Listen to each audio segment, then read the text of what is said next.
세계무역기구 WTO 사무총장 선출을 위해 회원국들의 선호도를 조사해 봤더니 유명희 후보가 다른 후보에 밀렸습니다.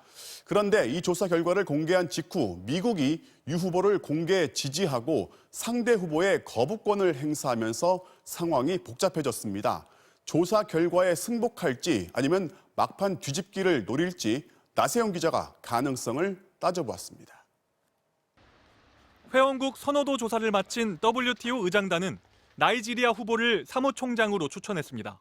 That candidate, as recommended by Chairman Walker, is Dr. Ngozi Okonjo-Iweala of Nigeria.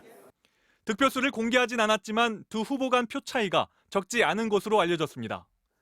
외신들은 응고지 후보가 아프리카 대륙과 유럽, 중국과 일본 등 모두 104표를 받았다고 보도했습니다. 그런데 선호도 결과가 통보된 뒤 미국은 보란 듯 유명희 후보에 대해 공개 지지를 선언했습니다. 유 본부장은 무역 통상 분야 전문가라며 어려운 시기에 직면한 WTO를 이끌 기량을 갖췄다고 응고지 후보에 대한 거부 의사까지 분명히 했습니다. One delegation could not support the candidacy of Dr. Ngozi and said they would continue to support South Korean Minister Yu. That delegation was the United States of America.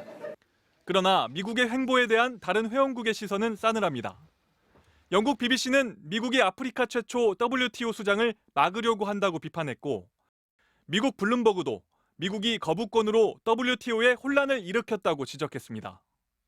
그동안 트럼프 대통령은 WTO를 친중국이라고 비판하며 탈퇴를 위협하기도 했습니다. 보통 추천자가 정해지면 2위 후보는 합의를 수용한다는 입장을 밝힙니다. 그런데 주요 회원국인 미국이 유 후보 지지를 공개적으로 밝히면서 우리로선 즉각 승복도 어렵게 됐습니다. 그렇다고 회원국 다수의 의견을 무시한 채 버티기도 부담스럽습니다. 특히 유럽과 중국이 입장을 바꿀 가능성이 없어 자칫 한국이 미국과 함께 회방꾼이란 비난을 받을 수 있기 때문입니다.